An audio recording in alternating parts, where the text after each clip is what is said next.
This is John Bailey, the epic voice of Honest Trailers, and you're listening to the Five-ish Fangirls podcast.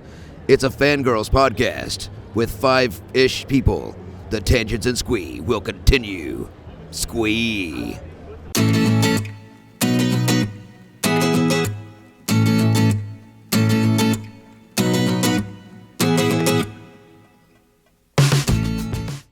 The tangents and squee continue all the way to episode 374 of the Five-ish Fangirls podcast.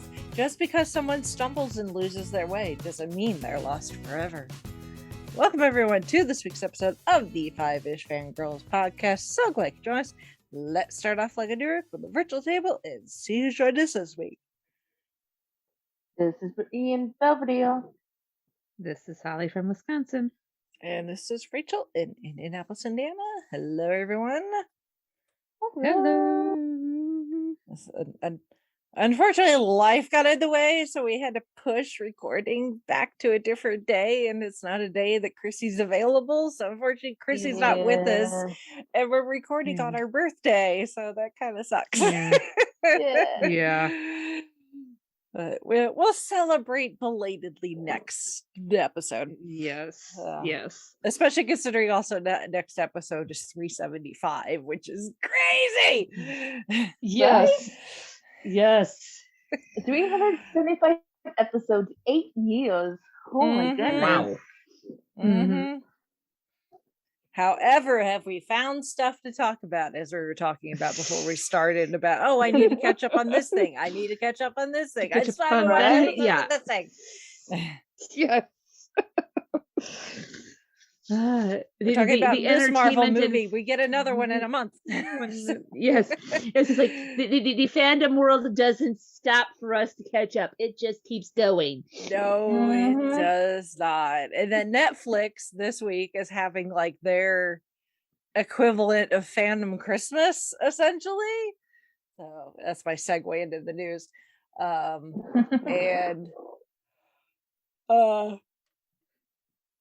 there have been trailers for some things. So I'm like, whatever, that's a thing. But anyway, I know the one thing that so many people are excited about, myself included, is we finally have a trailer and a release date. So Neil Gaiman can go, shut up, leave me alone, for the Sandman series. Yes. So we'll be arriving on Netflix August 5th. But now we can still bug him. It's like, when's the release date for Good Omens season 2? Inquiring minds want to know. That is true. That is very true. Yep. It's like, yeah, great, Sandman. Now, about those ineffable husbands. Yes. I need some more Crowley and Aziraphale in my life. Please and thank you. So, but yeah. So looking forward to Sandman. It's gonna be good.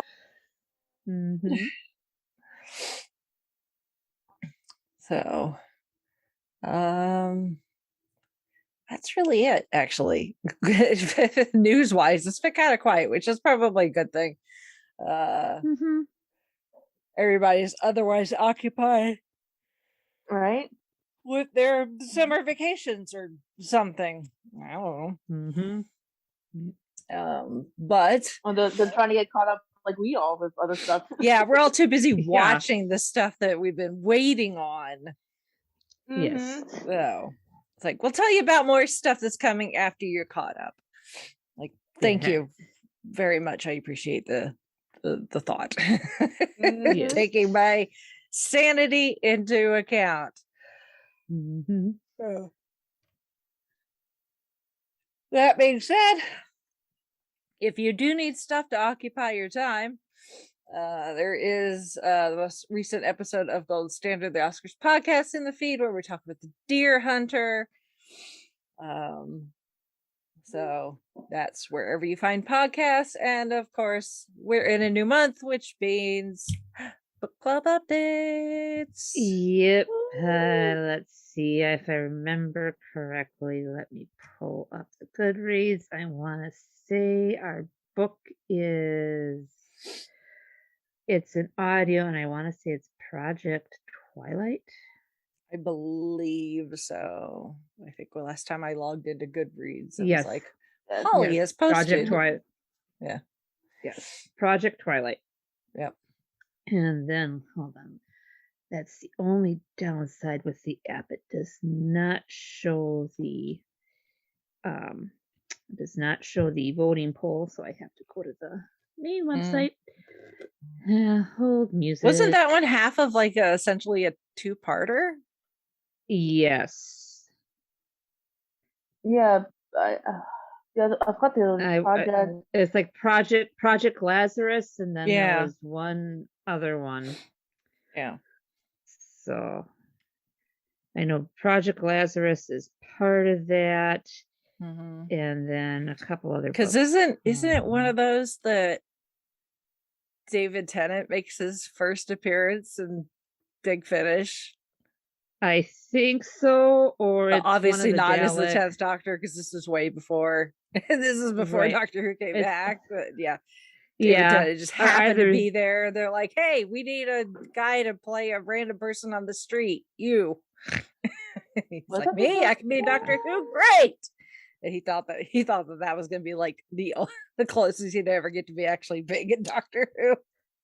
Yeah, either that or was a Dalek Universe one.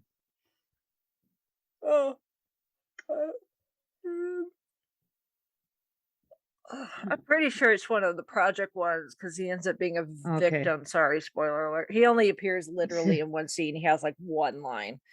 I know he's also one in a 7th Doctor one, like with Germany, like doing like World War II or something like that. But I don't remember when that one was. Yeah, I could be completely wrong. I'm still recovering from PopCon and not firing on all cylinders quite yet. So. Hold on. Anyway, either way, it's Big Finish. The poll's so up. We know it's good. Yep.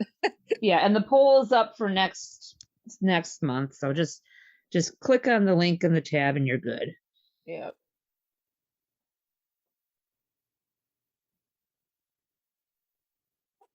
There you go.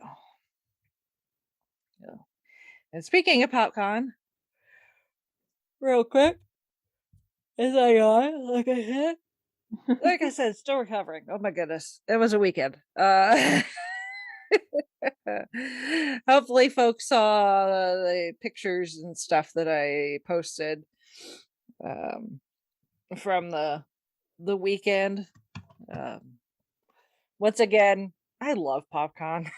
I just, it's just one of those things where it's like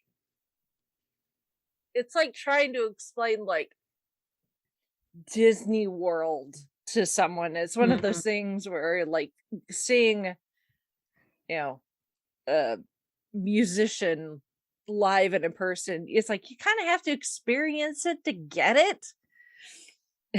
So, but it was fun. It was I saw a lot of people that I have not seen in a while. Some really good cosplays. I thought the one downside to being stationed someplace during these conventions is you will see like cosplays off in a distance, and you just kind of hope that they'll come by you at some point so you can get a picture, and sometimes it just doesn't happen. They either never come by or they happen to come by like the one time you're away from your designated location, like you went to the bathroom or you went to get some water or something. That's probably the time you missed them. So I didn't get nearly as many pictures of some good cosplays out there that I would have liked. But either way, you had a pretty decent booth spot from some of the pictures you were sharing. Yeah, because it technically wasn't a booth. It was a table next to the podcast stage. So we never actually got a proper booth. So Brandon and I just, that's Brandon Peters of the Brandon Peters Show, just kind of took up camp at the live podcasting table, and Brandon ran it, and he and I did have a chat that was recorded Sunday afternoon, which we'll see how the audio turns out, because at that point, Sunday afternoon of a 3-day convention, between the two of us, Brandon and I may have had one working brain cell, because we were just so exhausted. So because you use a lot of you use a lot of spoons and do a lot of peopling at these things. So even if you're not someone that's like, a lot of the voice actors had lot of long lines a good chunk of the weekend. I mean, nay, a autograph or celebrity photo was acquired by me, unless you count the photo I had with Peter Spellows, but he only charges hugs. So I like that fee. That fee. He does too, especially when it's the ladies asking for photos. He's a good guy.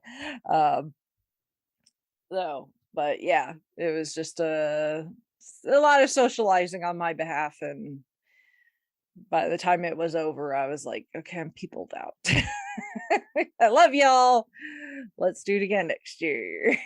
Peace. As I slowly make my way back to the car. But yeah, it was a good time. I always enjoy myself at PopCon.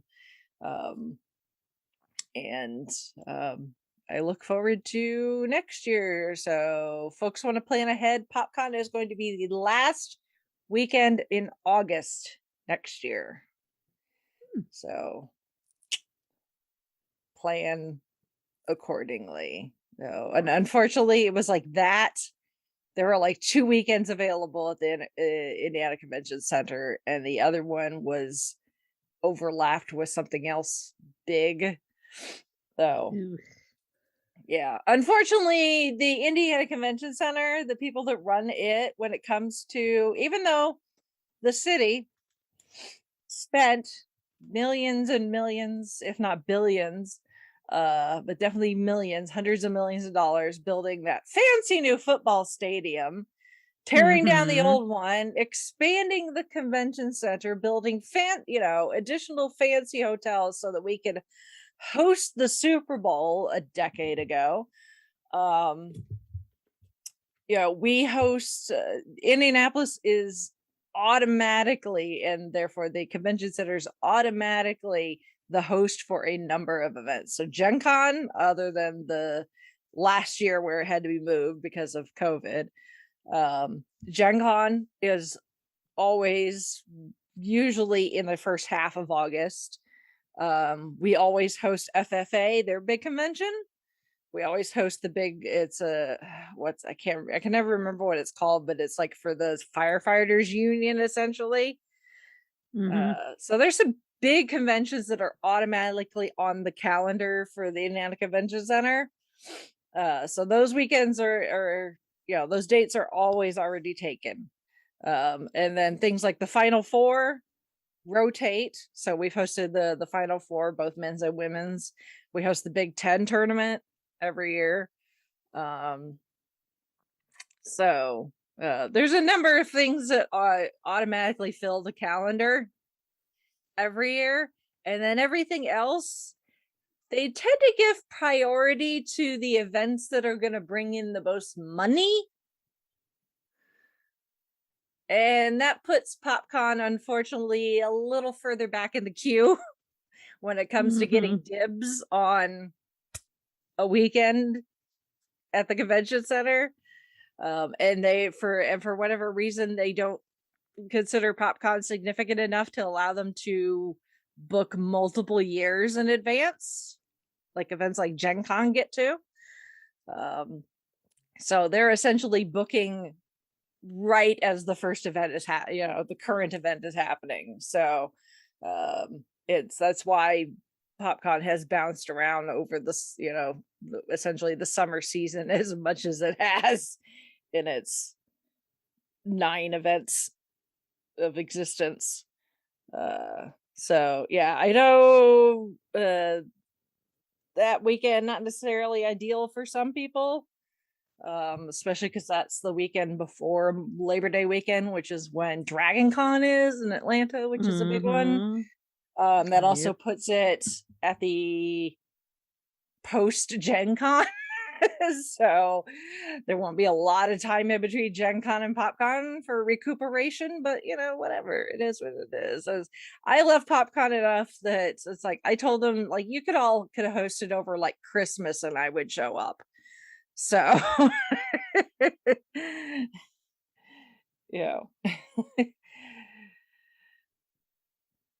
but that's not the case for everybody, unfortunately. So, but since you've got more than a year to plan in advance for, so there you go. And next year's number 10.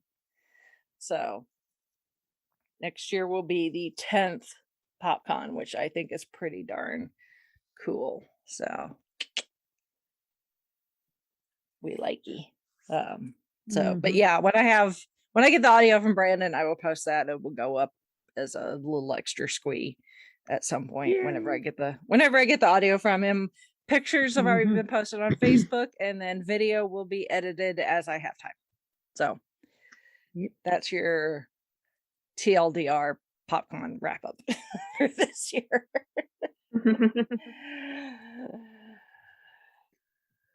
All right, so moving on to feedback. Just got a little bit of feedback from Shalane. She says she has watched all the episodes of Stranger Things season 1 or season 4 volume 1 this past Memorial Day weekend. Good for you. I guess you girls will talk about it when the last 2 episodes of this season launch in July. That would be correct. Correct. Yes. We're not going to pull a Heroes Reborn, as I'm giving a look that no one can see, but if you know, we completely understand. Yeah. And then she asked, "Did you girls know that Taika Waititi is going to be in the Lightyear movie?"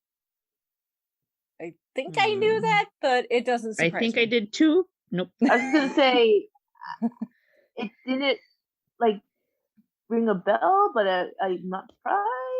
Yeah. What projects isn't the man involved in right now? Really? He's kind of Right? well, Miranda right at this point.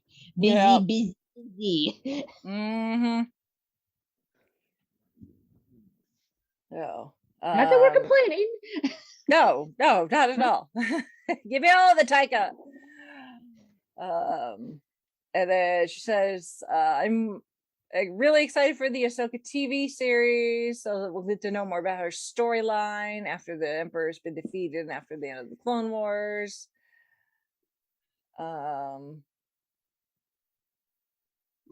And then she mentions that the Patty Jenkins movie was never mentioned at Star Wars Celebration, but I think that's so far off in the future that it's probably not going to get mentioned again, because that's not planned for like several years down the line, I think. Yeah. So I think the stuff that got announced at Star Wars Celebration, they're really looking at like short-term future, like through the end of this year. Yeah. Type of things. So stuff they actually have like trailers and stuff to show. Like the end of this year, like the beginning of next year, I think there was a few for next year, but not too much. Yeah. And she says it's kind of funny that Disney is turning their animated movies into live action movies, and Star Wars is turning their animated TV series characters into live action TV series characters. That's true. Yeah. That is very true.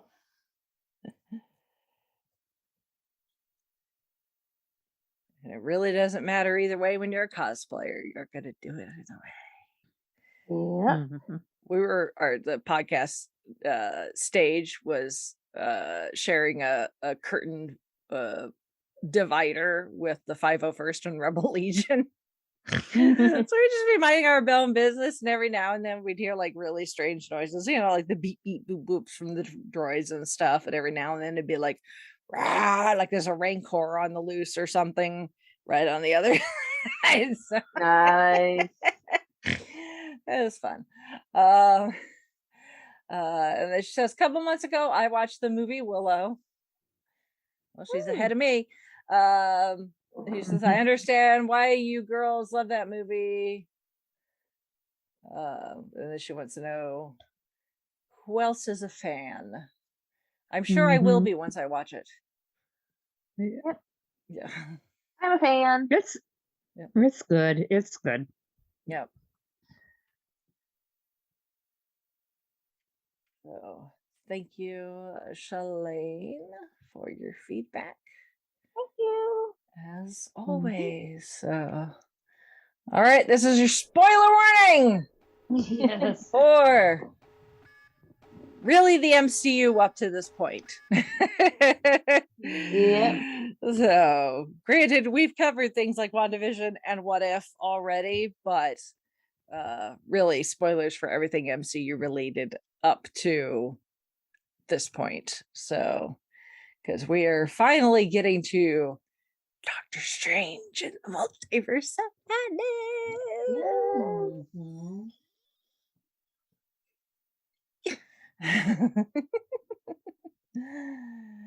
Permission to squeak.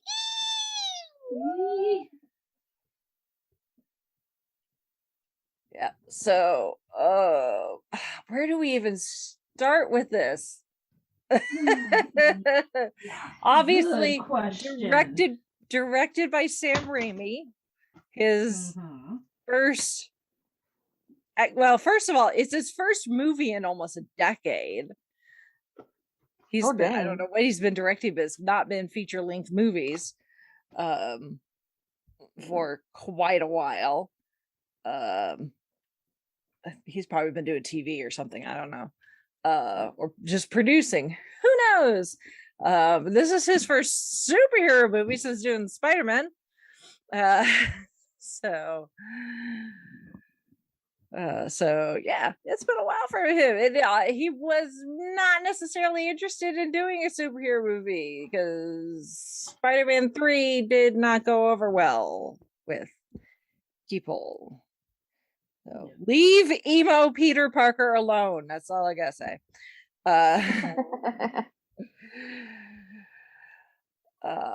But his I guess we could thank his agent for this because it was his agent that convinced him he should do it, or at least read the script. And then from that, he was like, okay, I'll do it. And honestly, I think he was the best person to do. I mean, this is the guy that brought us the Evil Dead franchise. Yep. So, you know, like funny yet horror, but not your stereotypical or like slasher movie like Friday the 13th or Halloween type horror is really his wheelhouse, and this definitely fits that. Like the whole like superhero part of it is really a kind of a backseat to it. So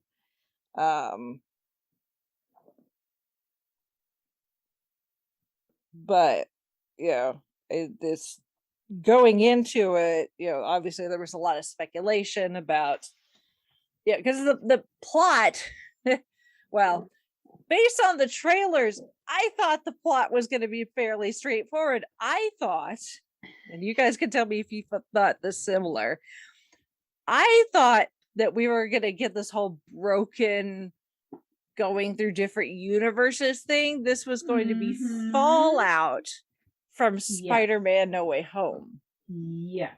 And Strange's spells and the fact that Peter kept bothering him and therefore the spells got a little corrupted.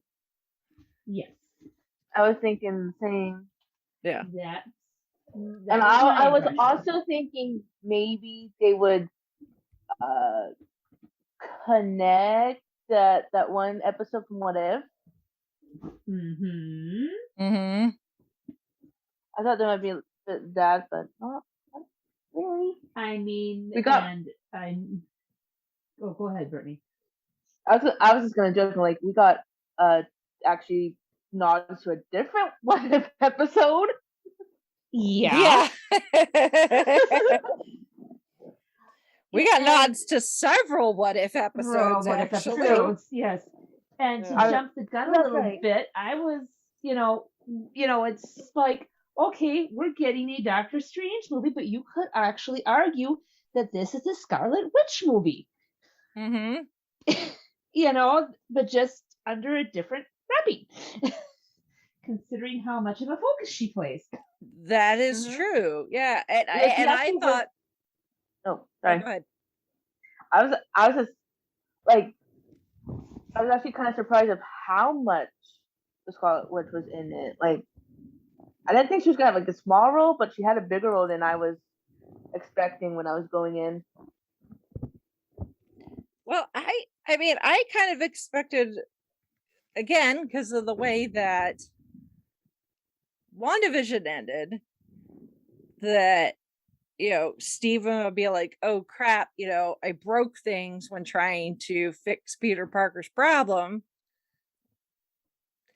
And it's beyond my fixing, is beyond Wong's fixing. Like, we have nothing in Carmitage that can help us. Who do we know that potentially has knowledge and or power that could help us? Go to Wanda. And Wanda's like, oh yeah, I have this book called The Darkhold. Surely between us we can find something to help fix what you broke, Doctor Strange. That's what I thought we were going to go with. Instead, it's like, oh no, the multiverse is fine, except for America Chavez keeps popping in and out of universes. Mm-hmm. But no, it turns out that Wanda has not confronted her grief as thoroughly she as has we not. thought she did. Like, I did not Mhm. expect Wanda to be the bad guy in this movie. Yeah. Same. I was like, Talk about your hard left. Yeah, I yes. mean, I totally caught it when Steven goes to visit her Oh yeah. in her apple orchard. I'm doing air quotes. And they're talking and he's like, yeah, I've got this girl, she's got this power she can't control and she's scared and blah blah blah blah. And Wanda was all like, well, bring America here. And I'm like, he never told you her name. Told you his name. Yeah. Whoopsie. I caught that before Stephen Strange did. Me too. Yup. Like, I got that wait. before Wanda did. Wait a minute. You just blabbed something that you shouldn't have. Yeah. You're gonna get caught. Yeah. So I was like, oh, okay. This is what we're going to do here. Mm-hmm. I see. And then Wanda just goes batshit crazy for the rest of the movie. And it's just brutal. Oh my goodness. Extremely. It's Like, brutal. Yeah. I mean, Yes. like I said, Sam Raimi, or Army of Darkness, and movies like that. So it's like you want. The thing is it's like it's so brutal without necessarily being overly like grotesque. yeah. Like a lot of it is just kind of implied and letting your mind assume. Yep. Like when they get to Earth 848. No. 838. I can do them. 838. And our Wanda dreamwalks into that universe's Wanda and just lays havoc at the essentially Illuminati like stronghold. And she's just covered head to toe in what could be blood. Some of it probably is blood, but it's very dark. I'd like to assume that that's like the oil and like pneumatic fluid from inside the Ultron robots. Yeah. Instead. Yep. 'Cause Mhm. she obviously destroyed all the I all like the robots. that theory, the and I'm Sentries. sticking with that theory, Rachel. Yeah. I'm sticking with that one. Yeah. I like that one better. Yeah. So is we've got this poor gal, you know, this new character, America Chavez, who, as much as I have struggled to try to learn how to pronounce her name, I am so sorry. So I'm just gonna call her Miss Gomez because I don't want to butcher her first name because I know I will. Yeah, I can. Yeah. I've tried. I've listened to pronunciations and I've tried to wrap my brain around it, and I just get, for whatever reason, my brain just won't it won't stick. So not her fault, totally my fault. It's just the way my brain's wired. But you know, this is like her first like major role. Like the most significant thing she's done before this is she was in the Babysitters Club reboot series. So like this is like her first big gig, which I can't imagine what like her first day on set was like. Right? Yeah, it's like, oh yeah, you're gonna have to like work alongside Benedict Cumberbatch and Elizabeth Olsen and be directed by Sam Raimi, and this is a Marvel movie, so it's kind of a big deal, you know. So but I think she handled it very well because she's really good in this.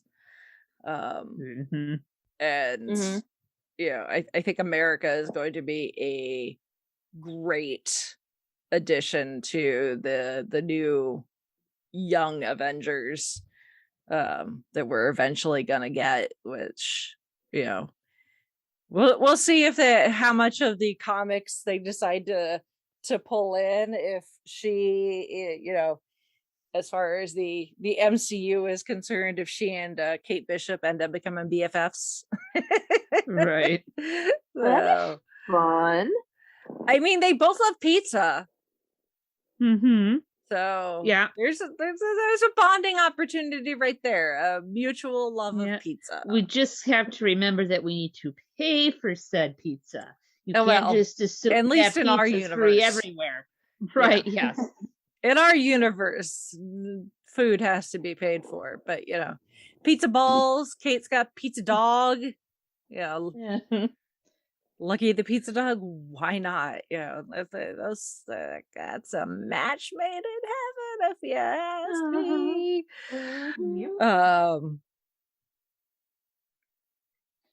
And a nice cameo by Bruce Campbell. If it's a Sam Raimi movie, he's gonna make an appearance. I mean, he was in the first Spider-Man. Actually, I think he was in all three of the Spider-Man, but he was definitely in the first one because he plays the ring announcer when Peter goes to the underground wrestling match. So he is one of those. He is to Sam Raimi like what like Michael Rooker is to James Gunn.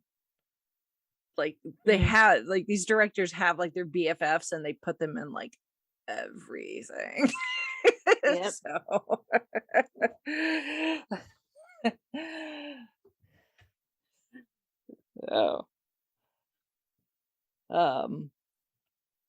or a certain Craig Grunberg, who's good friends with JJ Abrams. Yes. So it's like you're jumping universes, dude, but we'll enjoy it. Yep. Yeah. So but this movie is it's so wild. And you know, it's great because it gives us some more character development, both for obviously Wanda, she went through a lot in WandaVision. But to see her go full on Scarlet Witch in this, it just be absolutely brutal, and at the same time she feels like she is so justified in her actions because she just wants her kids. Not Vision. Vision gets mentioned I once. noticed that. I was like, Yes. But no appearance. Yes. He gets mentioned once. That this is her entire goal is she wants to use America's powers so that she can go to another universe where her kids are alive. But it's not just enough to be able to travel the multiverse. She wants America's powers so that she can traverse the multiverse. Just so she can run errands, essentially. Like, what if one of the boys gets sick and there's no cure in our universe? I'll just pop over to another one and get some like cough medicine or something, It's like, not necessarily works like that, Wanda. But how about no?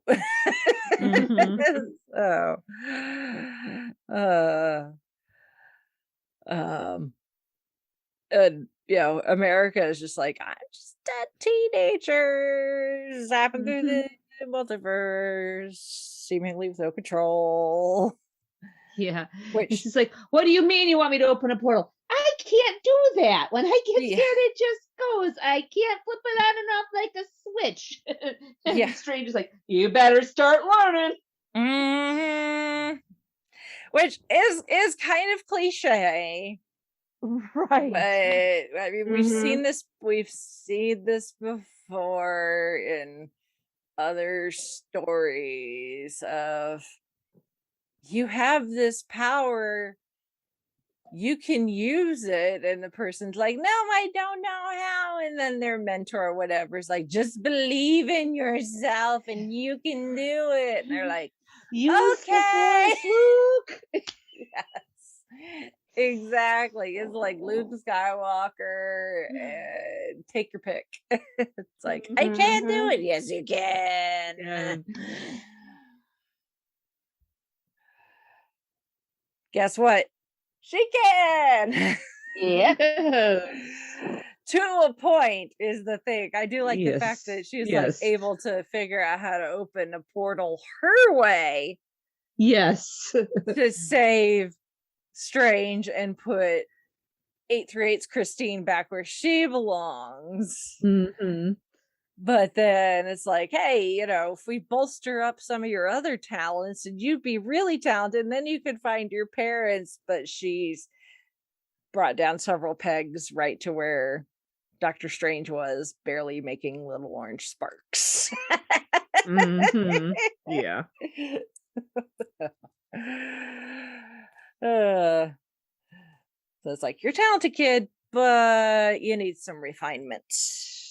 Yeah, unless it's a punishment or the universe's way of saying, hey, you use this much power, you need a cooling off period to recoup, and let's learn how to use this properly because we know you're being manipulated.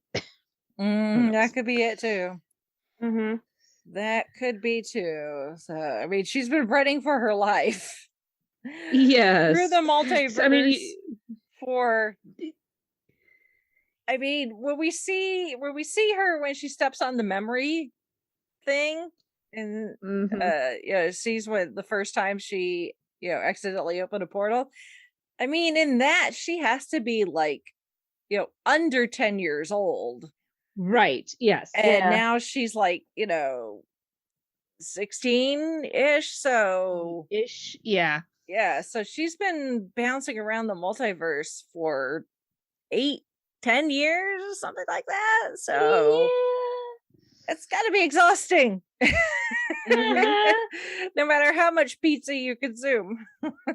Right. And then not knowing, like, okay, can I trust you? You aren't going to try to kill me for my powers. That is true. That is true, because the strange with the ponytail. Yes. Of how he's like, somewhere in the multiverse there's a me with a ponytail. Ponytail, yes. I mean, not that it doesn't look half bad, but yeah. But yeah.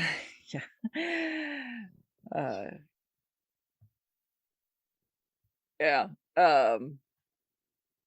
So yeah, like I said, I think America is going to be a nice addition. Oh, and then of course we still have Stephen Strange, our Stephen Strange, around to help. Yep. As I raise an eyebrow really, really high. We'll talk about that the mid-credit scene here momentarily. Yeah. And I think Wong is finally getting some respect that he greatly deserves. It's just like, yeah, usually you bow to the Supreme, the Sorcerer Supreme, yeah. The Supreme, yes. And Strange's like, yeah, whatever, Beyonce. I knew you before that. Well, you know, as I've been saying since Shang-Chi, and then What If, he deserves MVP No Way Home here. Yeah, and then No Way Home, and now this. I'm 99.99999% sure that Wong is the glue holding the MCU together. Pretty much, yeah. I would love Luis's take on this. Yeah. Dude, forget about this guy. Let's talk about Wong. Yeah. Well, like when I did Happiness in Dark with Nick opening weekend, and I was like, somebody, and by somebody I mean Stephen Strange, owes Wong a day at a spa. Yep. Far away from the troubles of being the Sorcerer Supreme. The man needs a massage and a lifetime. Yep, and a lifetime supply of whatever sandwich he desires. Exactly. No charge. Man wants a lifetime supply of tuna melts, he's gonna get them. Because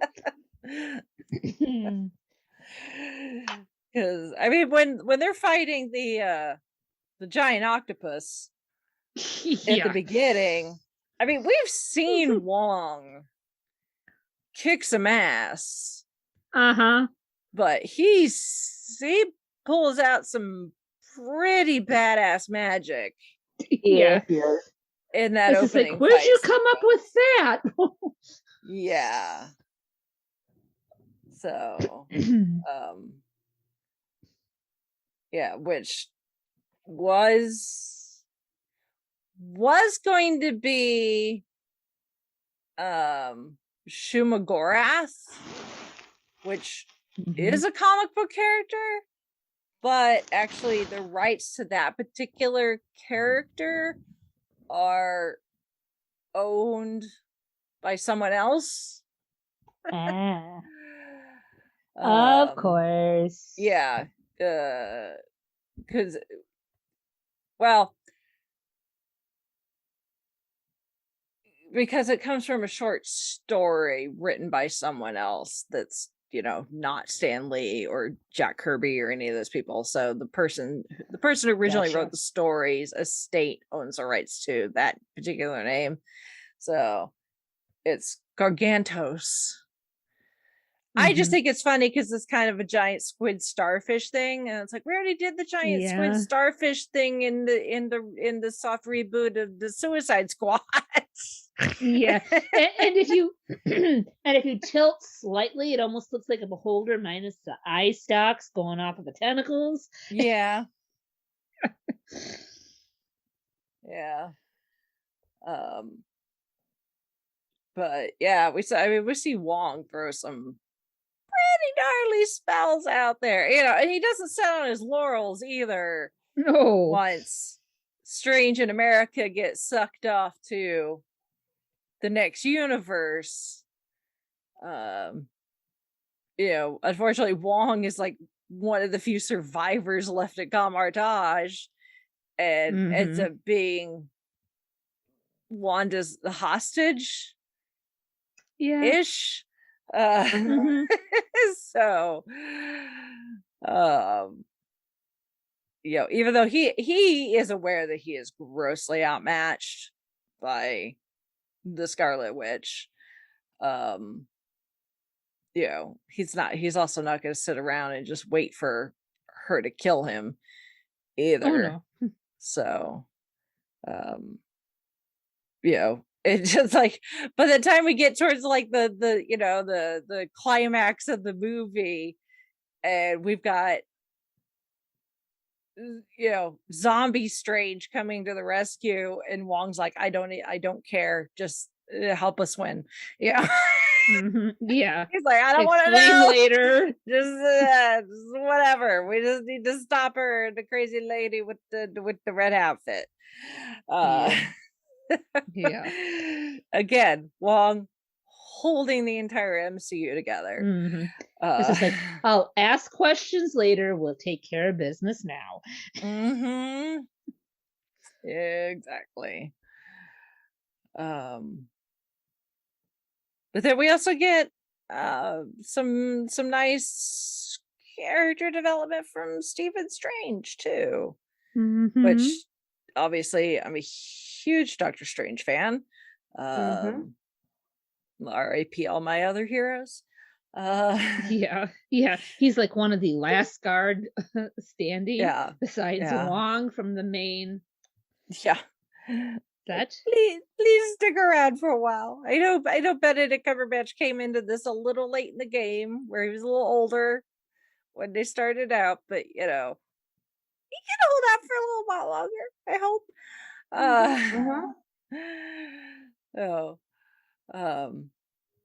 But obviously Christine gets married. Our Christine gets married, not to Steven, which I knew that was not gonna. I know they made it look that way in the trailer. I'm like, that's not a thing that's happening. She's marrying somebody else, which she totally did. But then we meet 838 Christine, and she's like, it's like, yeah, you're not my Stephen Strange, but you're still an asshole. Yep. Oh, yes, I will admit, Stephen Strange has an ego. Oh yeah, he might not, and he knows he has. You're right, but he's getting to the point now where he is admitting, yes, I can be an asshole, but I will fully admit, yes, Stephen Strange can be an asshole. He was an asshole before the car accident and everything, back when he was just a surgeon. Granted, he had the chops to back it up, as far as, being an ego about how fantastic a surgeon he was. And then when he got into the mystic arts and got this whole other skill set, obviously he is very talented when it comes to using magic. Although there's still a lot he does not know. Social skills, little lacking. Exactly. Kind of like another TV doctor that's kind of full of himself was a famed special disease. Several TV doctors, actually. True. I was thinking more a house, but yes. Get those two in a room together and battle royale. Oh, God. Not a room big enough for those egos. Guaranteed to save your life, but you may feel bad about yourself in the process.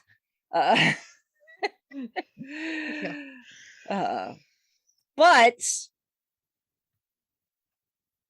it's also one of the things I love about Doctor Strange, is because he is so flawed as an individual. Like, yes, he's got the talent to be a hero, but he doesn't necessarily have the personality that goes with it.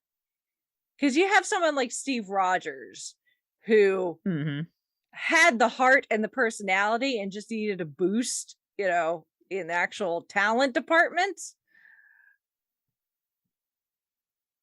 But to me, that's too easy.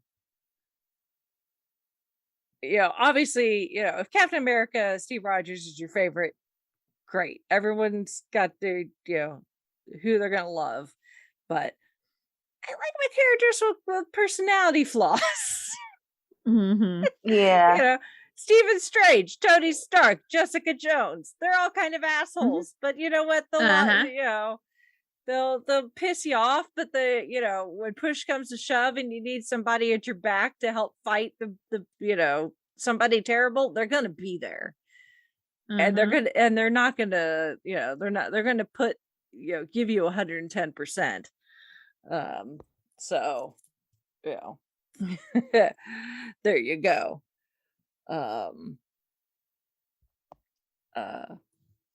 But again, that's me. I'm saying that because I've seen people that are be like, ugh, Doctor Strange, he's awful. I'm like, well, just because he's not your cup of tea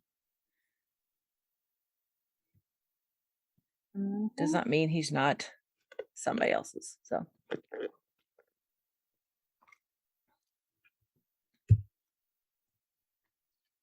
anywho's, let's see.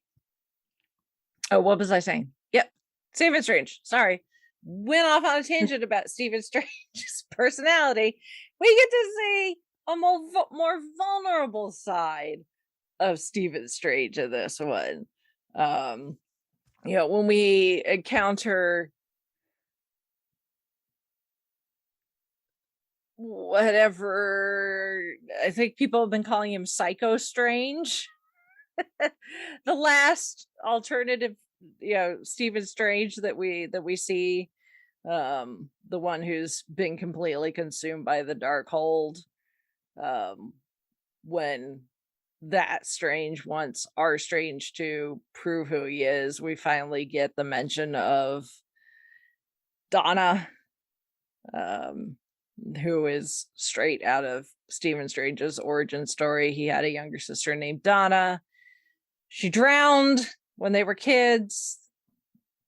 The circumstances surrounding her drowning can change depending on which comic line story you're reading. But the general idea is that, his younger sister Donna drowned when they were kids. In some cases, that's the impetus for him wanting to become a doctor, and a real damn good one at that, because he wanted to save lives because he was unable to save his sister's life. In some cases, at least one of his parents kind of held that against him.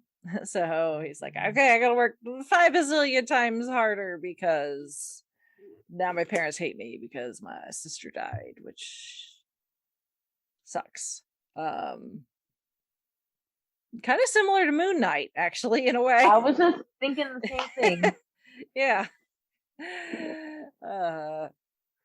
It's like, wait a minute, that kind of sounds familiar. Superhero whose younger sibling dies, and then parents make them feel guilty about it.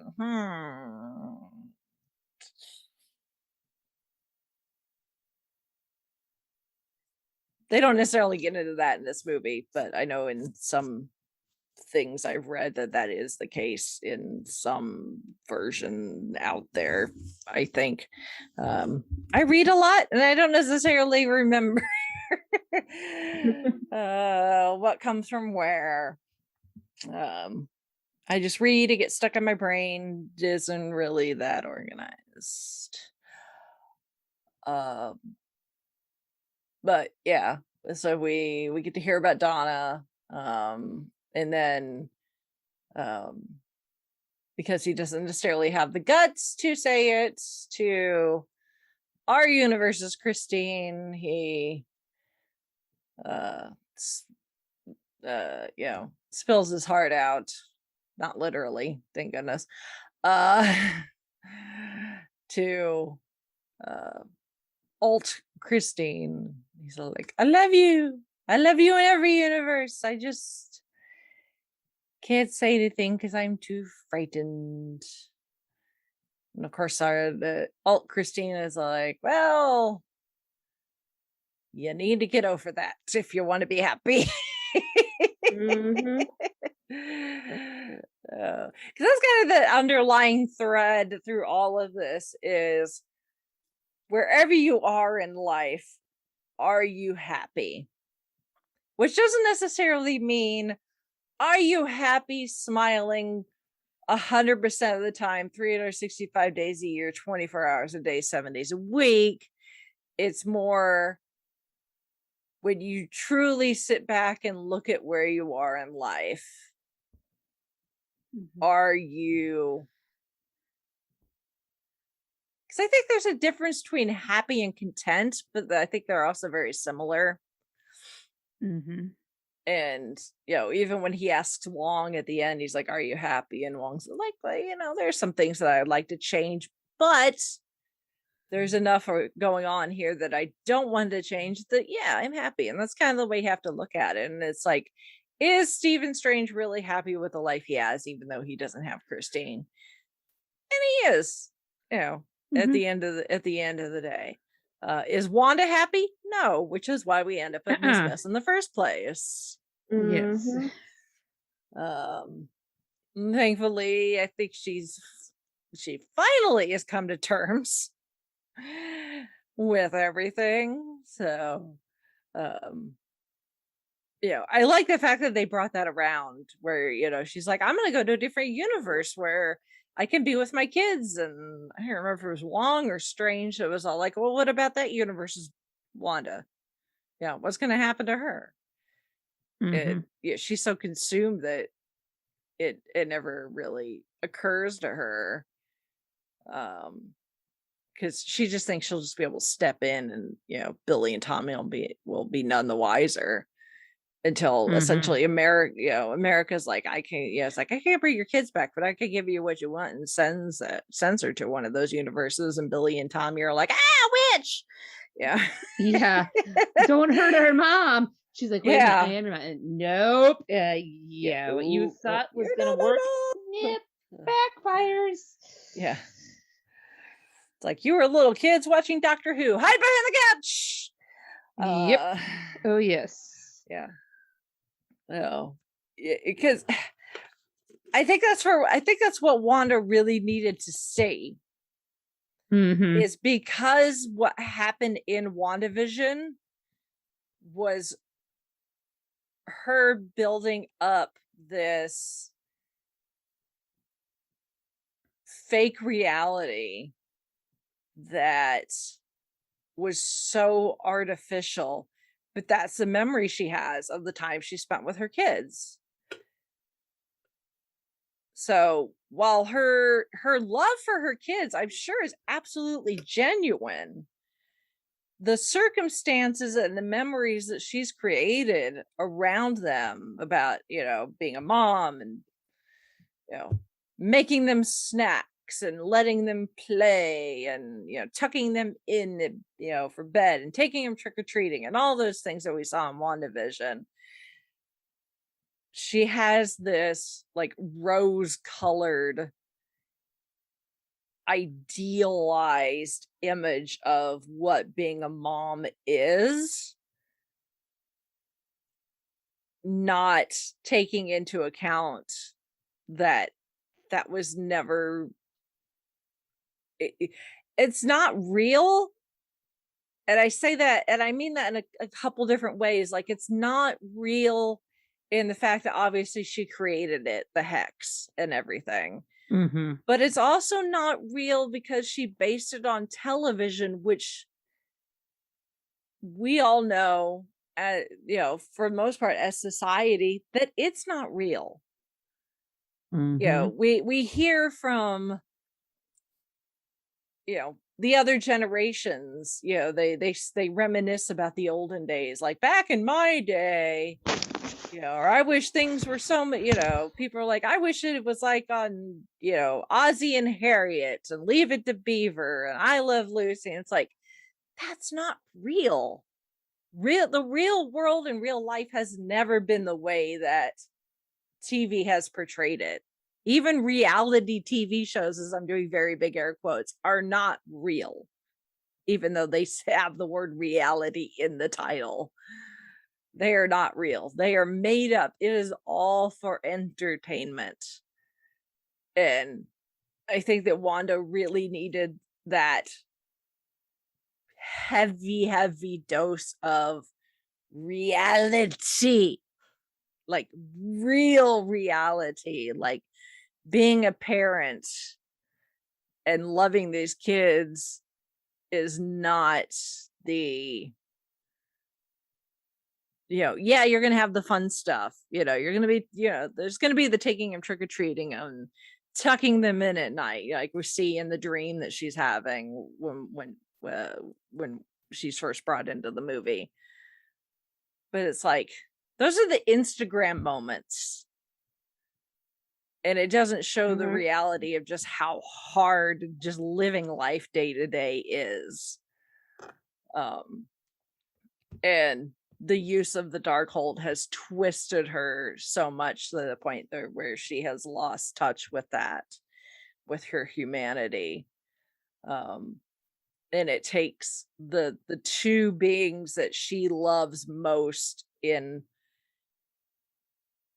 not just our universe, but every universe, to be genuinely frightened and terrified of her and want her to go away. It's heartbreaking. I mean, that scene, when she realizes that she's not just going to be able to step in, that these boys already have a loving mother, and she's on her knees, and other universe Wanda walks up to her and just kind of puts her hand on her cheek and is like, don't worry, they're loved here. It's just, Elizabeth killed it in this movie. She did. Is really what I'm trying to say. Oh yeah. Yeah. Big time. Yeah. Oh, but it's just, it's taken time. This is not like a thought thread that I had when I talked about this with Nick, because the movie was still very fresh, but sometimes you gotta marinate on these things for a little. Oh yeah. But yeah, I kind of love that idea that what Wanda wanted was kind of what unfortunately we have now as a society, where not just parents, but just people in general, that we have the ability to portray ourselves and show the rest of the world just certain aspects of our life, and it's not the whole picture, and you need the whole picture to make a decision. Right. You can't cook a recipe without all the ingredients. You can't get somewhere without all the directions, all the driving directions. So it's like Tony Stark said in the Avengers. He's like, I can't remember the line exactly. Again, not firing on all cylinders at the moment. He's like, I can't make, he says something like, I can't make something without all the data or something. So it's that same thing. And I think for, obviously Wanda had to learn a very hard lesson, that when she comes back, because I say when, because there was nobody. When she comes back, hopefully she'll be better for it. But then for Stephen Strange too, for him, because he was telling people, it's like, yeah, I'm happy, at Christine's wedding and the wedding reception and stuff, and Christine's like, are you happy? And he's like, yeah, I am. And but now that he's experienced and seeing other universes, and Psycho Strange is the closest to the eldritch horror Strange that we got in What If. So not quite tentacle crazy monster, but he does have a third eye, which is the master of the mystic arts, they all have a third eye anyway. It's just his is physically visible. So but I think that I would like to think that our Stephen Strange was telling the truth to the best of his knowledge when Christine was like, are you happy? But now I think he can be even more honest with, yeah, I am happy. There are some things that, I'd like to change, but I can find that, the pieces, the little bits that are empty or not quite full, I can find ways to fill those up. And if that means, being a mentor to America, great. I think. And it means that his friends don't have to kill him like alternate, 838 Strange. So that being said, let's talk about that other universe that we saw died in 838. So we see little glimpses of some other universes. We get Everything's Made Out of Paint universe there for a little bit. That was weird. We get like a neo-noir type, where noir Spider-Man, that's probably where he comes from. One of those universes might have been Spider Pigs. I don't know. Right. This is the universe where basically everybody in the movie theater lost their collective crap with the people coming up on screen. Yeah. But 838, because at least as far as 838's Christine is concerned, our universe is 616. Again, there is some debate in the fandom on whether Marvel has now changed canon. Because as far as Marvel Studios, I guess, has been concerned, our universe, the one that we've been living in since 2008, essentially, is universe like 19. It's like a bunch of nines. It's like 199999999 or something like that. Something dumb like that, which is a mouthful. In this movie, 838's Christine is like, no, you're from universe. We've designated your universe 616. Honestly, I think it could be both, because it's just that Christine saying that universe is like, we've designated it 616. Okay, so 838, it considers that universe 616. Doesn't necessarily mean that that's what we consider it. Exactly. So I think there's some wiggle room there. That being said, 616 a lot easier to say than 199999999. So honestly, I will go with 616 because it's easier. But that's just me. But 838 universe seemingly has done well, because the snap never happened in their universe, because they were able to stop Thanos because of the Book of Vishanti, which is essentially the yin to the Darkhold's yang. So they don't have the Avengers in that universe, at least as far as we know. As far as we know, Tony Stark does not exist in that universe, or at least was never Iron Man, because we do have the Ultron centuries, but that doesn't necessarily mean those were invented by Iron Man. Is a thing, because as we know, we've got some other really smart people in this universe. Yes. That could potentially have built these. That being said, supposedly there's a rumor going around, it's not been confirmed by anybody. Supposedly we were going to get that universe's Iron Man, supposedly played by Tom Cruise. Right. I am so glad that did not happen. I probably would have thrown Same up a here. little, honestly. So Same here. that's just kind of wrong. Yep. You know, but that's just me. So yeah, so I guess we can assume that the Battle of New York was never a thing that happened.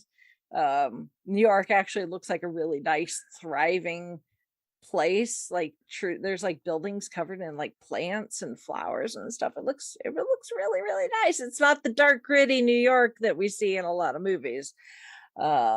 Which is kind of nice. It looks to be quite technologically advanced, even more than 616 is. So, but again, they have some very smart people living there, so that probably helps.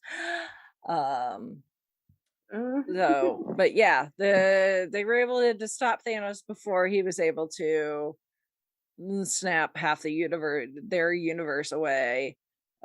Because of the Book of Ashanti, because they have the Illuminati instead of the Avengers, which are straight out of the comics, and are chaired, spearheaded, led, however you want to look at it. The heads of the Illuminati, I'm assuming that they probably have other people that help, because obviously we've got that universe's Christine helping, because she mentioned she works with the Baxter Foundation. That should have been our clue right there. So, right? but kind of our people, the faces of the Illuminati, at least at that point, are Captain Carter, straight out of What If. So, yes, always nice to see Haley again, Haley Atwell. She looks really good in the Captain Carter uniform. So, it's a good look for her. I like it. So that one I was kind of spoiled on. Kind of, sort of, not really, because I think I may have mentioned this, that she appears in one of the trailers in one of those like montagey full of different images, blink and you miss type things. So, you know, I guess depending on how you want to interpret the trailer, that's may or may not be a spoiler. We've got Lashana Lynch back, who we've not seen since the Captain Marvel movie, aka Maria Rambeau as Captain Carter in that universe. So that was cool to see. We got Anson Mount as Black Bolt, of King of the Inhumans. Yes. That made me really happy. Yes. Like, yes, I know the Inhumans, it did not go over well, but it's still part of the MCU. Yes. So that was really nice to see Anson back as Black Bolt. Yes. We've got Mordo, which we saw him in the trailers. We knew that we would be seeing Mordo again. So no surprises there. No. Yeah, but again, always good to see Shishwell. And then the literally, as Baron Mordo announced him, the smartest man alive, aka the person who's probably responsible for those Ultron style sentries and all the other technological advancements we see in New York as Steven and America are wandering around. And the fan casting that people have been just tripping all over themselves hoping will happen. John Krasinski as Mr. Fantastic. Yeah. And I loved Strange's comment about something about them tracking in the 60s. It's like, yeah, didn't you peak in the 70s or something? Yeah. Yes. Oh my god. Yeah. Oh, people lost it at that point. So, because since Disney bought Marvel and the atrocity that was the last Fantastic Four movie. Yeah, we shall not speak of it and its name. Yeah. Really, the internet as a whole has been like, okay, Disney, third time's a charm. Let's do it right this time. We need John Krasinski as Reed Richards. Please, John Krasinski as Reed Richards. Everywhere you go, please, John Krasinski. It's like fan art, people photoshopping John's face into the posters and all over the place. Please, John Krasinski as Reed Richards. And Marvel was like, okay, here you go. I am, this is fully my headcanon, assumption, but I am fully convinced that they released the one trailer where all we see is Xavier's hand and the yellow chair, and we hear just a little bit of Patrick Stewart's voice, and let people run with that, and then have Patrick Stewart at the red carpet premiere. Because I even saw pictures from the red carpet. Even some person had tweeted an image of of Sir Patrick there. They're like, it's like their like caption for the picture was like, it's like they're not even trying to hide it anymore. Yeah, exactly. I am fully convinced that they let us run with that so that the John Krasinski thing would just come out of left field and just slap us all in the face. Pay attention to the right hand so that you don't see what the left hand is doing. Exactly. Exactly. So, that being said, they're all dead now. Yeah. Except for Mordo. Yeah. Dang. But that's okay, because they're only dead in 838. That's the thing. They're only dead in that universe. That is true. So, and obviously when it comes to the multiverse, also, as we've learned from What If and Loki, variants can be varied, where sometimes it's the same face, as we saw with like President Loki, where it's still Tom Hiddleston. It still looks like Tom Hiddleston.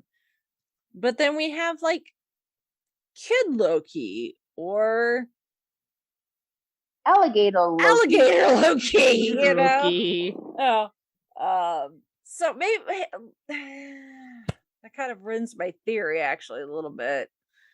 So, because my thought was, if it's a moniker, like a title, like Captain Marvel, it can be passed. So it doesn't necessarily have to be the same person. So we can have a Captain Marvel in a different universe, and it doesn't have to be Carol Danvers. Right. It can be, a Rambo or... Kind of like how Yeah, or something else. You know, obviously Captain America, that moniker has been passed on in our universe from Steve Rogers to Sam Wilson. Yep. It needed to be adjusted a little when Peggy becomes the super soldier, because they couldn't call her Captain Britain because that's a completely different character, but whatever. But, you know, being like the world's first super soldier, again, is a title that can kind of be passed on. In this case, instead of Steve Rogers, is Peggy Carter. But then you have names which are like actual names, like Black Bolt, who is an actual person, or Charles Xavier, who's, you know, that's the name of an actual person. So Reed Richards, obviously, you know, Mr. Fantastic, that title could be essentially, you know, in theory, given to another person. But Reed Richards, obviously, is, you think of a particular face when you think Reed Richards, Fantastic Four. Loki kind of takes that theory and throws it out the window. Actually, but Loki is also the god of chaos, so exactly, you know, that Venn diagram, he's that little bit that never gets overlapped with the rest of the Venn diagram, maybe. I don't know. That was my theory, and then the more now that I think about it, I'm like, oh crap, no, that Loki totally screws that up. So anyway, my point is that yes, Wanda, after destroying all of those Ultron sentries and covered in windshield wiper fluid, some mysterious goop of some sort. Yeah. It's pneumatic fluid is what it is. I know this because, okay, this helps support my theory that it's not blood. It's like pneumatic fluid, which you use in a lot of like mechanical robotic parts because it helps keep the joints and stuff lubricated when there's moving parts. Yep. Okay. So this helps back it up and keeps it in Disney with a Disney connection. Disneyland, great moments with Mr. Lincoln, one of the early shows when Disneyland first opened. It's a stage show with an animatronic Abraham Lincoln, where he tells kind of the story of Abe Lincoln. Obviously, Disneyland, early days of animatronics, still figuring out how they work. Park opens, great moments with Mr. Lincoln. Great. People go in, they watch the show, they love it. At some point, there's an issue with the animatronic, the Abe Lincoln animatronic. Something breaks and allows some of the pneumatic fluid to leak out and seep into the animatronic's clothing where it can be seen. The pneumatic fluid was red. It's Abraham Lincoln. Oh, I see where it's going. Yeah. So yeah, I like to think that Wanda was just covered in ultra pneumatic fluid. There you go. So yeah, she destroys all the Ultrons and then proceeds to kill all the Illuminati in very brutal ways. Well, all of them except for Mordo. He's still, as far as we know, he's still alive at the end, and probably carries a grudge against Strange again, which is exactly what Stephen Strange needs more than one Mordo mad at him. Right? But yeah, and I mentioned this to Nick though. I think and hope that there is at least a little chance that Captain Marvel is not dead. Right. Because we really never, well, I mean, we see the statue tumble and a hand fall back, but that doesn't necessarily she could have just been knocked out.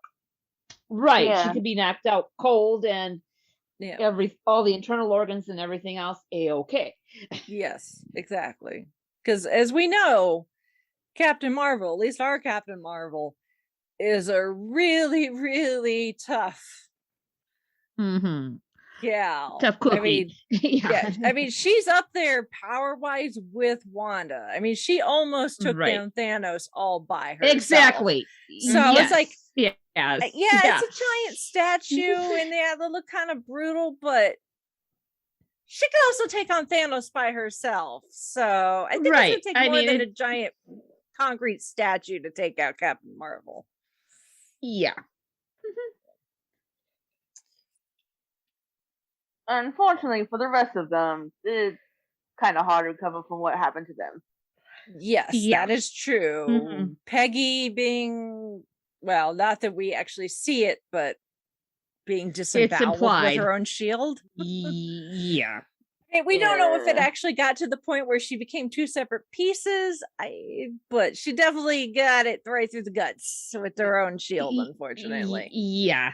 Yeah, I mean, there was enough left to the imagination, but your mind could pretty much put two and two to exactly, and that's together what happened. Yeah, that was kind of my point earlier when it's like, a lot of it's brutal, but you don't actually see, because sometimes you're grossness. Yeah, because yeah. Black Bolt, on the other hand, that was kind of gruesome watching his head explode. Yeah, I was like, ooh. Yeah. I mean, it makes sense though, because I mean, that's the Black Bolt power is his voice literally can kill. Right. Because I mean, we saw the image with Strange sitting there, and then with the takedown of Thanos and him saying "I'm sorry," and that just vaporizing everything. Yeah, well, you watched Inhumans too. Right. Yeah. Me and like the three other people that watched Inhumans. I watched it. I was kind of mainly there for the doggy, but other than that, I mean, give us a pet of some sort, and we're there. So, who's a good transportation doggy, teleportation doggy. Yes. Just don't let him slobber all over you, because you'll drown. He's the size of a Volkswagen. Yes. You see that bad guy over there? Stick him. Shoot twice. Go get it. Now I kind of want to maybe a Disney Plus TV miniseries of all the doggies of the MCU, all the animals. Adventures with Lockjaw and Goose. Yes. Ooh, Lockjaw, Goose, Rocket. Yep. I think Rocket would protest. Dog. True. I ain't nobody's pet. Yeah. But I mean, he would ringlead. Well, that's true. He could speak dog. Yeah. He could translate. Yeah. I guess he speaks Scrooge. Yeah. Shenanigans. Trade stories. Yeah. Want to know how dumb my master was? He did this. She did that. The Avengers of Lockjaw, Goose, and Lucky the Pizza Dog. Make it happen, Disney. Of the one from Shang-Chi, the one Morris. Morris, yes. Yeah, Morris. Yes. Can't forget Morris. Yeah. Come on, Disney. We're giving you these ideas for free. Come on. Free, yes. Yes. All we ask is just a teeny tiny little mention in the credits. That's it. Yep. And now I'm envisioning a universe crossover. Can you imagine the chaos if Lockjaw and Mouse ever met? Ooh.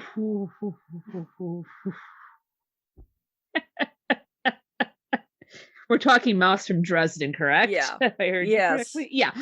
Oh boy.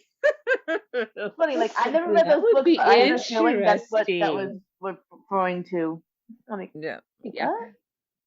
I mean, Mouse can't teleport, but he does have powers too. No. And Yes. that Oh, would yes. still be an awful, and he's a very large dog, and that would be an awful lot of Oh, doggy yes. slobber. So. Yes. Yes. That cute little small innocent puppy just. Woof. Yep. Who put the Miracle Grow in the dog food? Yeah. Yeah. Harry Dresden and well, not Black Bolt can commiserate over their giant-sized dogs unless Harry can speak Black Bolt's sign language, though. Right. Yeah. I think Bolt would get along just fine with Mac from McAnally's. Yeah, neither speaks. Speaks, yes. Strong, silent type. Here's your beer, here's your burger. Yes. And Brittany's just like, man, books. I need to get good. Yeah, I need to get caught up on the Dresden Files. Yes. Anyway, Sorry for yeah, that so little yeah, Black Bolt, multi-universe side tangent. We're back. yeah. So Illuminati, most of them dead, some of them pretty gruesome. Again, it's a different universe. It's not our universe, although I would say, although in our universe, but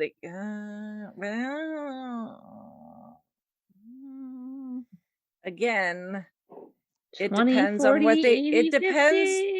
It depends on how they did, how Disney / Marvel decides to handle the existing X-Men movies on whether our universe's Charles Xavier is alive, because he's not as of Logan, but that doesn't necessarily mean that that's our universe. That is true. So instead of unit dating, we but have then there's X-Men Deadpool, dating. who seems to be in our universe, but Deadpool also references the younger versions of the X-Men, which is a whole time travel wibbly wobbly timey-wimey thing. So who knows? Anyway, this whole multiverse thing, it's like I'm so excited because it offers so many opportunities for us going forward, but at the same time it's like, well, wait, how does that fit in? Wait, what are we gonna do with this now? So I mean, it kind of makes mostly, yes, you know, and mostly, from Doctor you know, Who, but still, yeah, you know, and mostly those of us of a certain age that grew up with the '90s X-Men cartoon, and therefore Charles Xavier in the yellow floating. Yep. I can't call it a wheelchair because it doesn't have wheels; it floats. Hover chair. It's a hover chair. Yeah. Is so iconic, and then to have Wanda just snap his neck like that. Yeah, it's just wrong on a number of levels. Yes, I was just kind of waiting. That for is Patrick Stewart. So it's like, yes. Could you have done that to James McAvoy instead? Uh-huh. It probably would have hurt. I was just kind of, yeah. I was just kind of waiting for Magneto to come behind. It's like, what do you think you're doing? Yeah, really. If anybody's going to kill Xavier, it's going to be me and not you. Yeah, exactly. So it's like, really? Did you have to do that to Sir Patrick? Really? Not cool. He has like them telling him that, like, you get to be Professor X again, but you die horribly. Yeah.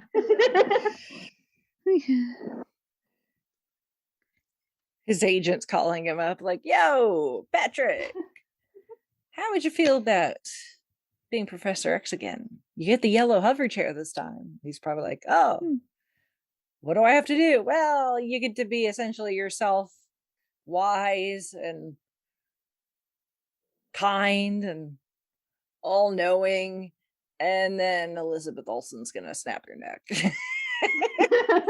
Yeah.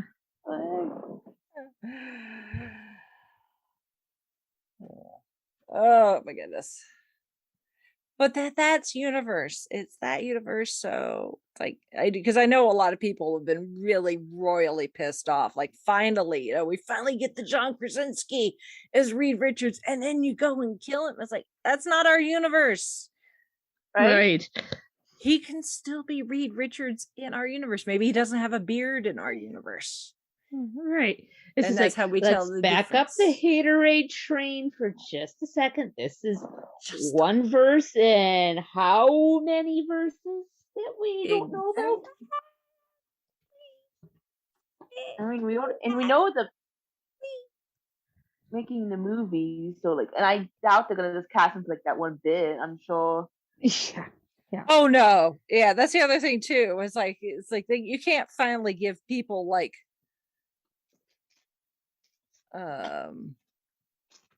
you can't give people that after asking for it so long, and then like Right. be like, hey, Yeah. here you go.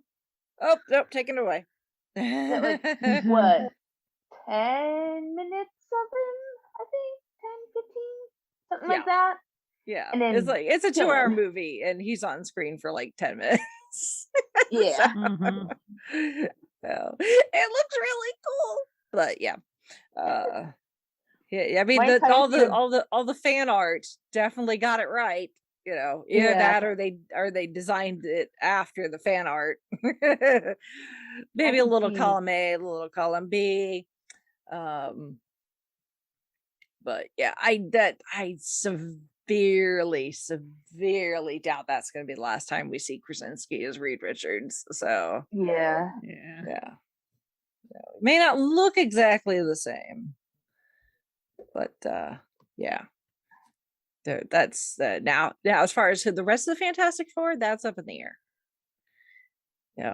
Like he when Wanda's taunting him, and he's like, she's like, do you have kids? And he's like, yeah. He's like, is their mother still alive? Yeah. Well, good. There's going to be someone to raise them.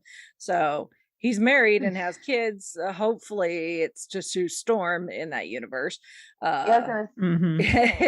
can't guarantee that. You just kind of make the assumptions like, oh, it's Mr. Fantastic, he must be with Sue Storm, but that doesn't mean that's the case in that universe. We're just kind of working on that assumption, because that's what we have to work with. So who the rest of the who's going to be Sue and Johnny Storm, and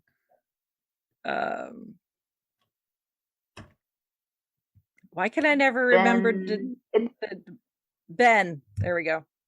Ben, I forgot his last name, but it's like Ben, and yes, Ben. He's called the Thing. Yeah, the Thing. So horrible. Can I not remember his last name?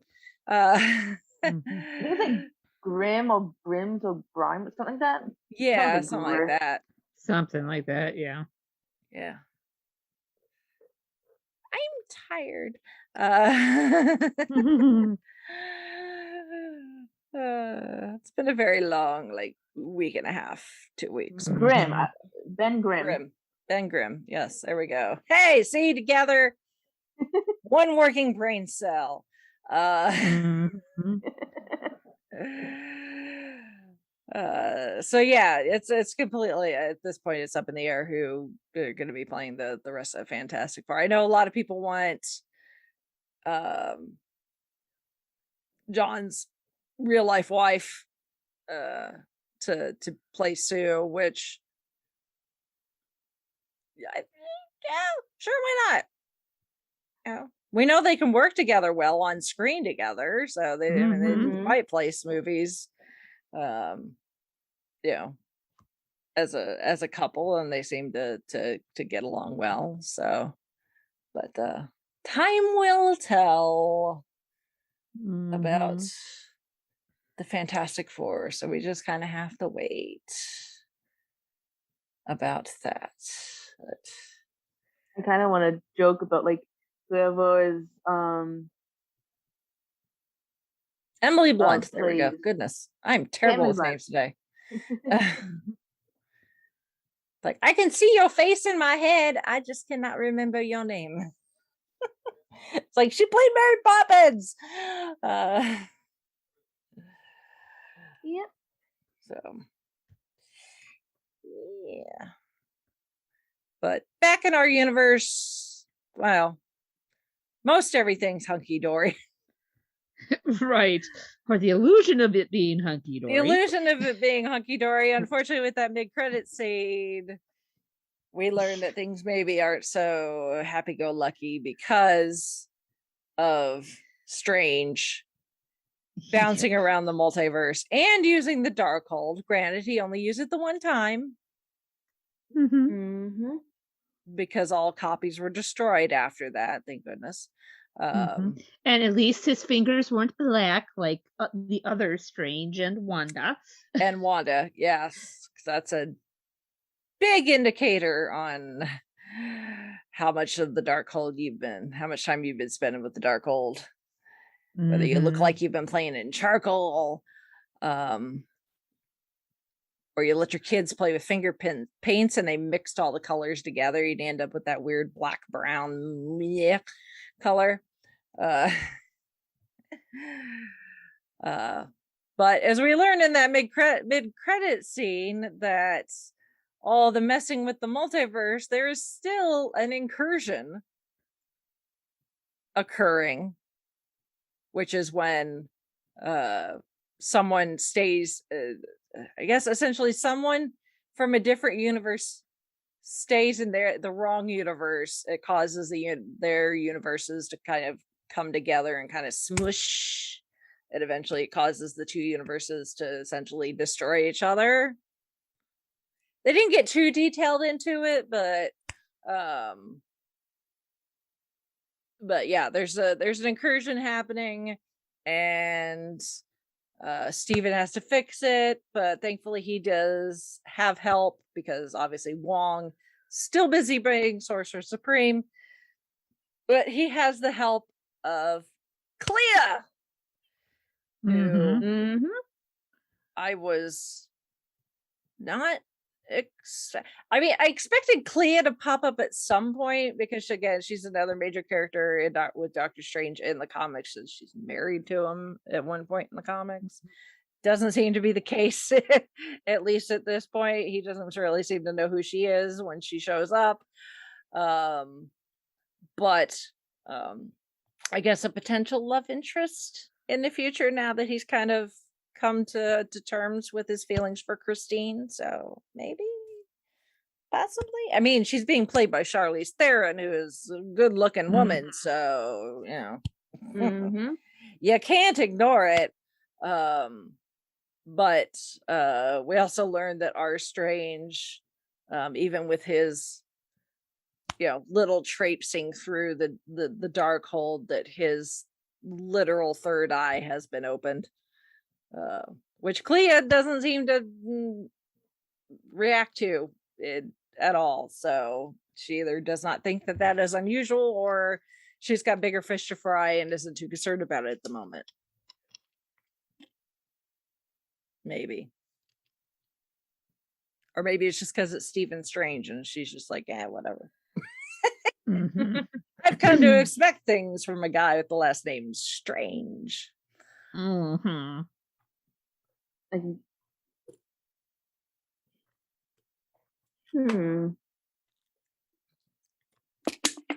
have to wait and see. Yep. Or either Doctor Strange 3, or probably that'll be the case, or maybe something else. Who knows?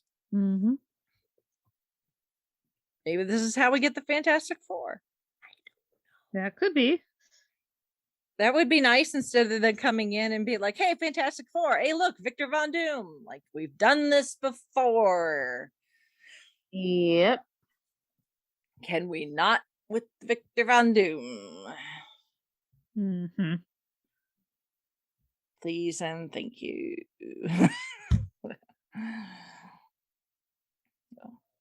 But anyway, yeah. Doctor Strange, Multiverse of Madness, emphasis on the madness. Yes. It's wild. It's absolutely wild. So, and Chauncey has still not seen it. Oh boy.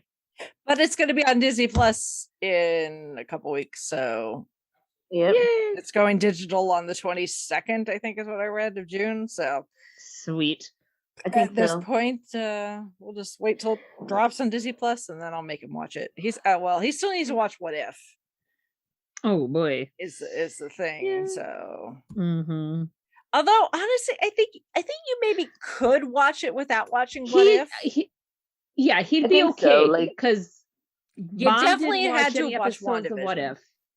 Yeah. Mom missed some of the WandaVision stuff, so I kind of had to fill her in because time got away from us. Because I had planned on having her watch WandaVision before going in, and it's like, well, this, and this, and she's like, oh, okay.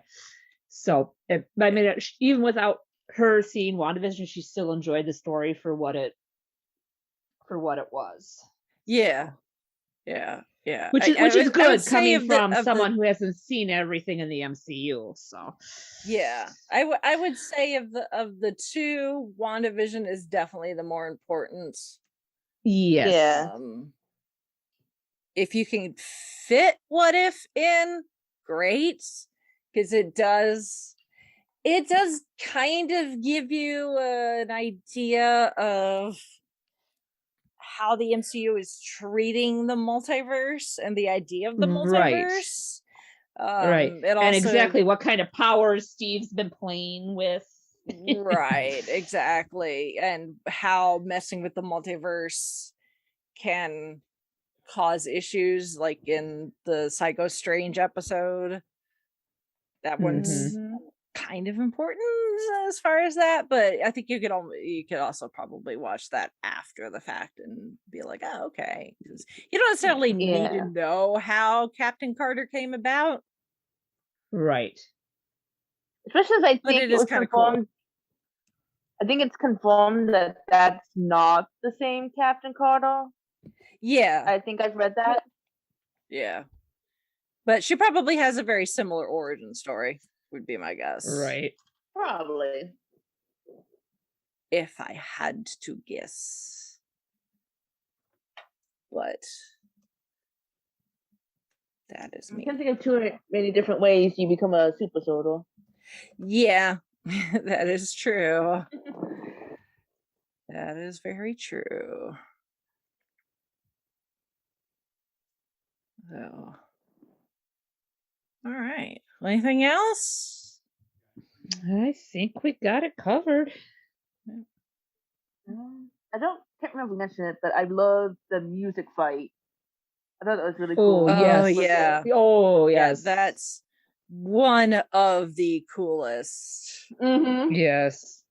That Sam Raimi came up with was like, let's fight with musical notes. That's really, really cool. So that was that sounds like it wouldn't work. Like just saying fighting with musical notes does not sound like it would work, but it did. Yeah.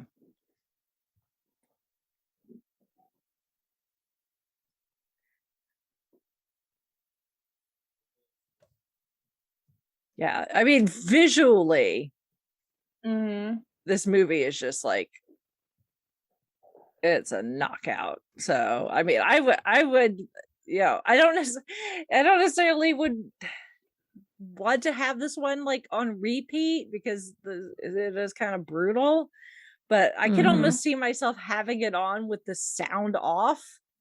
Right. Just to have the visuals, because it looks so good. Yeah. So I mean, we haven't talked too much, but I like the moments between Steven and America. Like, oh yeah. It also helped. Like recently, like I've read some fanfic of like kind of like a daughter-father relationship between them. I'm like, oh yeah. Yeah, I can see that. Hope we get to see more of that whenever they pop up.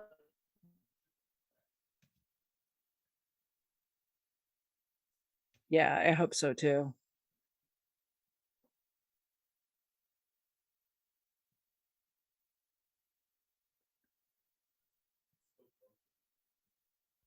All right.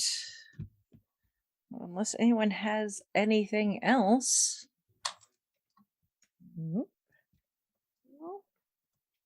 All right. Well, if any of our listeners want to give their 2 cents on Doctor Strange and the Multiverse of Madness, if you've got favorite scene or anything like that, you can send us your feedback. Easiest way to do that is go to our website, which is the5ishfangirls.com. And from there, you can find all the ways to contact us, either email or on Facebook or Twitter or Instagram, all those fun things. There's also the link to the Goodreads Book Club, so you can go vote and join in the conversations for that. And then if you want to financially support us, there's a number of ways you can do that. You become a supporter on Patreon. There's a link to that, so you can give whatever amount you see fit on a regular monthly basis. Or if you just want to do a one-time donation, gifting, bestowment, whatever you want to call it, you could do that on Ko-fi. There's a link to that on our website. And if you want a little something in return, we do have merch on Redbubble. Link to that is also on the website, so you can find t-shirts, stickers, all sorts of things with variations of our logo, and other things that have our name on it. There's some D&D references from our D&D adventures that we did over the pandemic. And then there is also merch designs for Gold Standard as well. So that was rather fun over PopCon weekend to be able to wear the newest logo for Five-ish Fangirls one day and Gold Standard the next. So it was quite fun. So again, links to all of that on our website, the5ishfangirls.com. So with that, we shall sign off for this week. This is Brittany and Belvedere saying goodnight. This is Sally from Wisconsin saying good evening. And this is Rachel in Indianapolis, Indiana. It's over!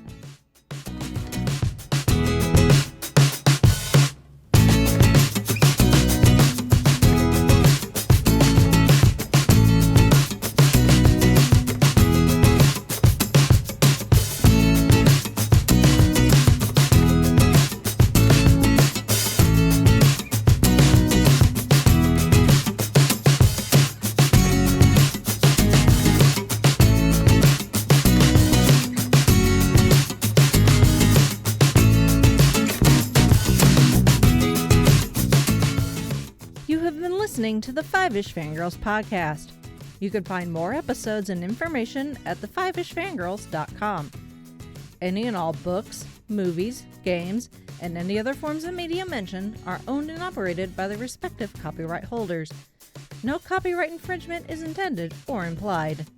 If you wish to support the show, the easiest way is to leave us a rating and review.